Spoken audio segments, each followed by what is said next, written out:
Velvet Buzzsaw, released last week on Netflix, starring Rene Russo, John Malkovich, and the great Jake Gyllenhaal. Written and directed by Dan Gilroy, who also did Nightcrawler with Jake Gyllenhaal. The story centres around Josephina, who is currently a PA for a large art broker company, and is currently failing to her boss's high expectations when her personal life is getting in the way of her work.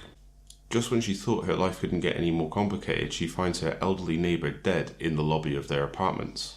What she didn't realise is this actually turns out to be her big break, when she discovers her neighbour is an artist himself, creating some of the most soul-searching, inspiring work anybody has ever seen. She steals dozens and dozens of paintings that he had left behind in his apartment, which in his will had explicit instructions to all be destroyed. She shows her paintings to Morph Vanderwalt, played by Jake Gyllenhaal, who just so happens to be a world-renowned art critic. After Moore agrees that they are phenomenal, she decides to take them to market, breaking up the collection and selling them for a small fortune. When people start to die from mysterious art-related accidents, Morph discovers that there's more to the paintings than there appears, and that maybe they are cursed by a supernatural entity. Okay, where do I start with this one? Let's start with the good stuff. Jake Gyllenhaal. I wish I could quit you. Jake Gyllenhaal, as usual, is brilliant and very convincing in his role. The problem with this film is everything else. The storyline, although it's kind of original, it's just not that great. It's not really. It's intriguing at the beginning because you kind of want to find out what's going on with the paintings and things, but when you start to suss it out, it's really just watching how all of them die. There will be some spoilers in this later, so I'll tell you when to stop listening if you don't want to spoil it for yourself. But Jake Gyllenhaal is very convincing in his role. He plays a gay, quite effeminate character at the beginning, quite superficial, the way you'd expect the art world to be. If you're like me, who has no idea what it's like, but I just sort of imagine them with all like cheese on a stick and champagne and look at this art. That's exactly the role he plays. He's totally self-absorbed and thinks he's brilliant and thinks he's the best. And then when he starts to get really worried about the things that are going on in the film, he kind of drops the sort of superficial, overly campy sort of darlings and things like that, the way, and he becomes more serious. And it's not because he's putting it on. It's just that his level of seriousness is showing now, and that's how he does it. He sort of stops with all of the sort of pleasantries and stuff, and he's like, "Oh my God, this is what's happening. Can't you believe me?" and stuff. So he is really good in it. There's no doubt about that. And I'll watch any film he's in because he's always really good in them. However, the storyline on this film is it's not. There's not a lot to it. You start to just watch the death scenes, and they're lacking. They're not really scary at all. For a film that sort of is done so well, like technically it's very good. It's shot very well. Cinematography is brilliant, and the direction is very good. It just is.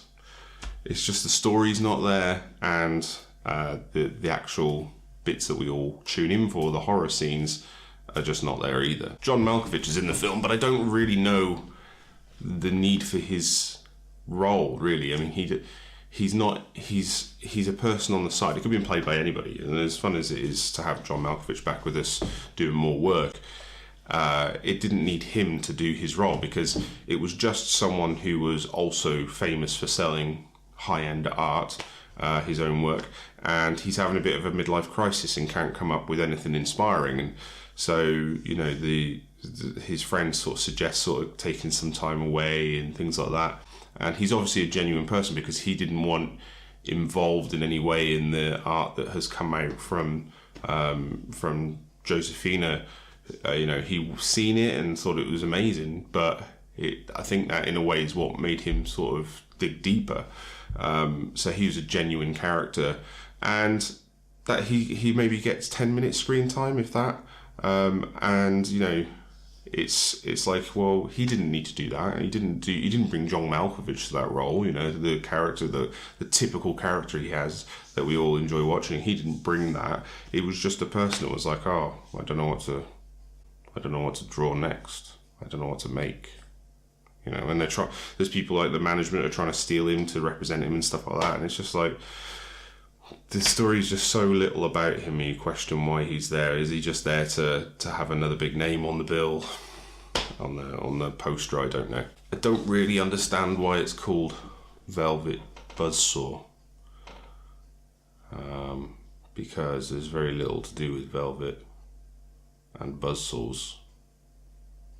I get that it used to be a band that one of the main characters was in years ago, and velvet buzzsaw refers to maybe a soft approach that could be very lethal, you know, so like art in itself, you know, great, that could be what they're getting at by calling that, but I don't really know why it was called that.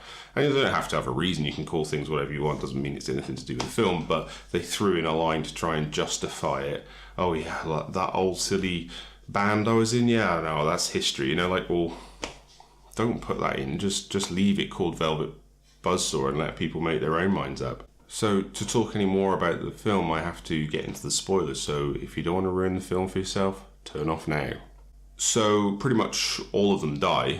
Jake Gyllenhaal dies, Rene Russo dies, you know, all of the main characters, but it's how they die. So there's one scene with Josefina who she's made a few comments about how she finds, you know, like graffiti and tattoos very low level art, and therefore when she dies she's sort of sucked into a piece of graffiti. It's a bit like the witches, you know, Roald Dahl's The Witches, for where the kid's in the painting, or it's a bit like you know, Nightmare on Elm Street 5, Dream Child, where Freddy sucks him into the comic book. It seemed a little bit bullshit, to be honest, and it wasn't scary, you know, that she goes into this art convention that, you know, is empty, and she starts looking around and there's all these graffiti style art, and she just goes, oh, there's like, she just got over, but she wasn't there a minute ago. It just suddenly appears. She goes in, oh yeah, there's stuff, yeah, it's great.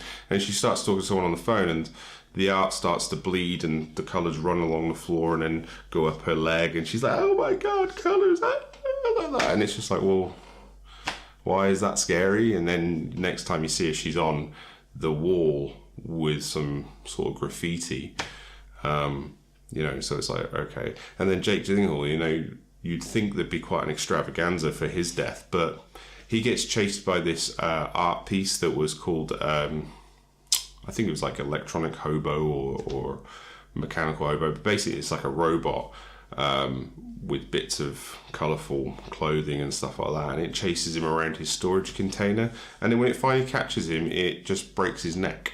That's it, just goes, and you don't even really see it. You see the robot's hand on his cheek, and you see a bit of blood appear there, but you got this sort of half of his face. You don't even see his face when it happens. You just hear a, and that's it. And then it's the next scene, and it's just like, oh, he's dead then, is that it? Oh, okay, cool, all right, who's going next? And then one of the worst things, which just, I don't know why they did it.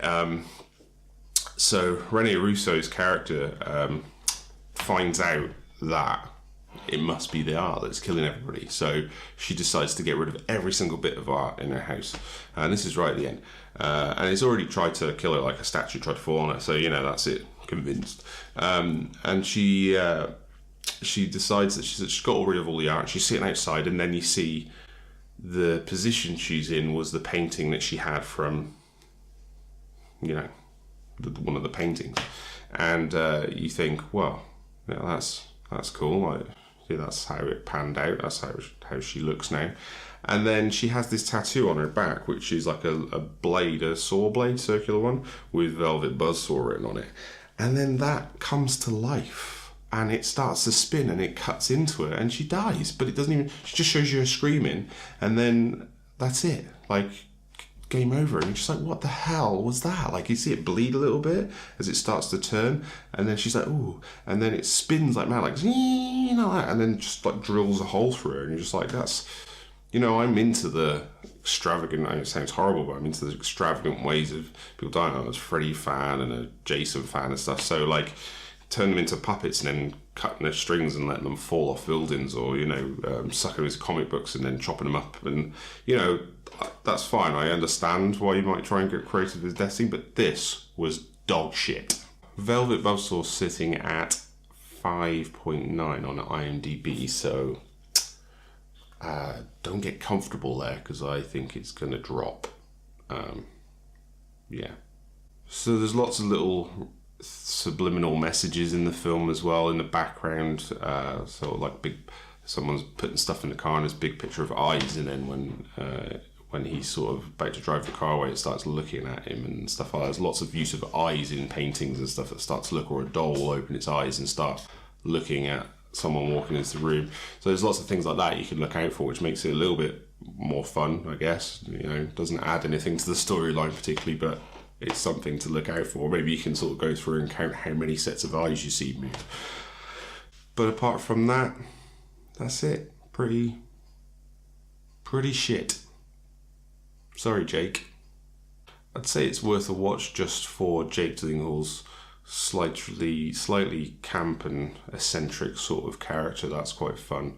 But you might have dodged a bullet by watching my review. Guys and girls, thanks for tuning in. If you like to listen to my ramblings some more, please hit the subscribe button. See you next time.